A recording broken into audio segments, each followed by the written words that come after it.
여러분 안녕하세요. 이재우 사이언스 TV의 정인성 강사입니다. 자, 오늘은 전자기학 두 번째 시간 축전기에 대해서 한번 알아보도록 하겠습니다. 자, 축전기라고 하는 것은요, 말 그대로 저축한다, 전기를 저축하는 기계다라고 생각하시면 되겠습니다.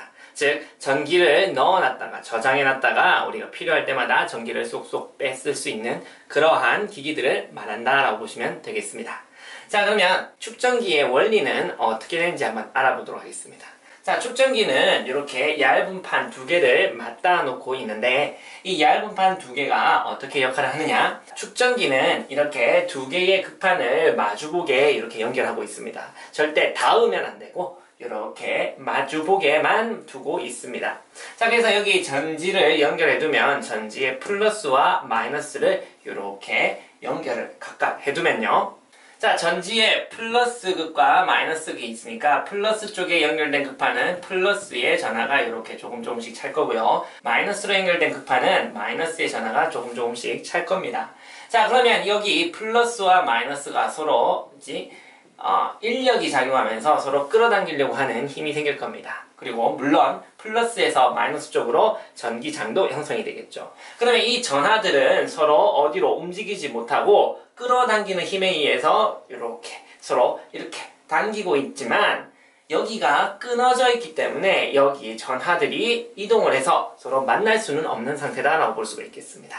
서로 끌어당기고 있기 때문에 다른 데는 못 가고 만날 수는 없으니까 여기에 차곡차곡 쌓이게 되겠죠. 자, 그러면 이런 상태에서 여기 전지는 전압이다라고 하는 것을 가지고 있습니다. 즉, 얘를 눌리려고 하는 압력이 있다라고 볼 수가 있겠죠.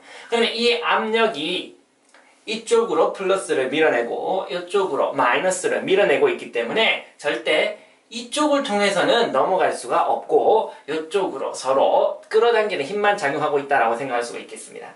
자, 이런 상태에서 전기가 모이게 되겠죠. 그러면 이 전기가 모인 상태에서 전지를 없애고 전구를 연결해 봤습니다. 그러면 이 전구는 아까 전지처럼 압력으로 밀어내고 있는 역할을 할 수가 없기 때문에 전자들이 이제는 이쪽으로 쪼르르륵 이동할 수가 있게 됩니다. 이쪽으로 마이너스의 전자들이 이동을 할 수가 있게 됩니다. 그러면 여기에는 전기가 흐르는 효과가 생기니까 이렇게 불이 짠 하고 비추게 되겠죠. 그래서 전기를 저장해 놨다가 전지가 없다 하더라도, 즉 전원이 없다 하더라도 얘네들이 전원의 역할을 하면서 이런 식으로 전기를 쓸 수가 있게 되는 것이죠. 자, 그러면 여기에 얼마만큼의 전기를 담을 수가 있을까? 축전기에 담을 수 있는 전기의 양을 한번 생각해 보도록 하겠습니다. 자, 전하량을 한번 생각을 해보면, 자, 여러분이 여행을 가는데 옷을 담는다라고 생각해 보도록 하겠습니다. 여러분 옷을 담을 때, 많이 가져가고 싶습니다. 옷을 많이 가져가고 싶어요. 그러면 옷을 어떻게 담으면 될까요? 일단은 큰 가방을 준비해서 많이 담으면 되겠죠. 이때 옷을 많이 담느냐 못 담느냐, 옷을 담을 수 있는 양은 가방의 크기에 비례하겠죠. 즉, 담을 수 있는 용량에 비례한다라고 볼 수가 있겠습니다. 그러면 전기 역시도 전기를 담을 수 있는 전기 용량에 비례한다라고 볼 수 있겠죠. 전기 용량 C다라고 표현해 보겠습니다.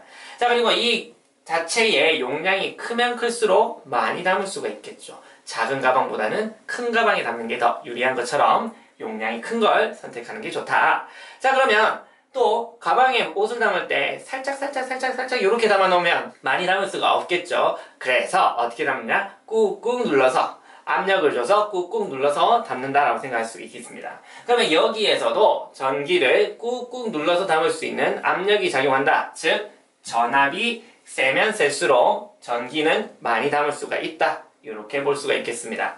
그래서 여기 담을 수 있는 전기의 양, 전하량은 전기 용량 C에다가 전압 V를 곱했다라고 볼 수가 있겠습니다. 그럼 이때 전하량의 단위는 당연히 쿨럼이 되겠죠. 이때 C는 전기 용량이다. 전기 용량과 전압의 곱으로 전하량을 나타낼 수가 있습니다. 그럼 이때 말하는 전기 용량이다라고 하는 것은요, 어떻게 달라지느냐? 자, 전기 용량 C다라고 하는 것은요, 자, 면적, 극판의 면적 S에 비례하겠죠. 면적이 넓으면 넓을수록 더 많은 전하를 서로 마주보게 만들 수가 있으니까 면적이 넓으면 넓을수록 얘네들은 더 많은 전하를 담을 수가 있다라고 볼 수가 있겠습니다. 그래서 극판의 면적 S에 비례한다라고 볼 수가 있겠습니다. 자, 그리고 이 두 극판 사이의 간격 D와는 어떻게 될까요? 간격이 가까우면 얘네들이 끌어당기는 힘이 더 세게 작용하고 있기 때문에 얘네들이 어디로 딴 데로 도망가지 못하고 계속 잡아줄 수가 있겠죠. 하지만 거리가 멀면 서로 끌어당기는 힘이 약하기 때문에 얘네들이 금방 도망갈 수가 있더라. 그래서 담아둘 수 있는, 저장해 놓을 수 있는 양이 줄어들 수도 있다라고 생각할 수가 있겠습니다. 즉, 거리가 가까우면 가까울수록 전기 용량은 더 많이 담을 수가 있다. 거리가 가까워지면 가까울수록 전기 용량은 커진다라고 볼 수 있겠죠. 즉, 거리에는 반비례한다라고 볼 수가 있겠습니다. 자, 그렇다고 해서 거리가 0이 돼버리면, 즉, 접촉을 하게 되면 얘네들은 전기 용량을 생각할 수가 없게 되겠죠. 왜냐하면 여기에 있던 전하들이 바로 이쪽으로 넘어가게 되니까 그런 경우에는 전기를 담아둘 수는 없게 되겠습니다. 자, 그럼 여기 공간이 전기를 매우 잘 통하게 하는 물질이 있다라고 생각해 보도록 하겠습니다. 이 두 극판 사이에 전기를 잘 통하는 물질이 있게 되면 여기에 있던 전하들이 어떻게 된다? 폴짝 뛰어넘어서 이쪽으로 넘어가게 돼버립니다. 그러면 플러스와 마이너스가 만나게 되니까 얘네들은 상쇄가 일어나면서 얘네들이 저장될 수가 없게 되겠죠. 서로 다 이동을 해버려서 없어지게 된다라고 생각할 수가 있겠습니다. 그러면 이때의 전하들은 서로 넘어갈 수가 없는 상태가 되어야 되기 때문에 여기에 거리를 붙여서도 안 되고 멀리 떨어뜨려서도 안 되고 적당히 떨어뜨리는데 여기에서는 전하가 절대 넘어가지 못할 정도로 전기가 잘 안 통하는 물질을 넣어 두셔야 되겠습니다. 자, 이러한 물질을 우리는 뭐라고 하느냐? 유전체다라고 보시면 되겠습니다. 그러면 유전체는요, 전기를 얼마나 잘 못 흐르게 하느냐에 따라서 여기에 축전기의 전기 용량이 달라질 수가 있겠죠. 전기를 조금이라도 흐르게 한다라고 하시면 전기가 넘어가서 줄줄 새게 될 테니까 전기를 굉장히 못 흐르게 만들어야 된다라고 생각할 수가 있겠습니다.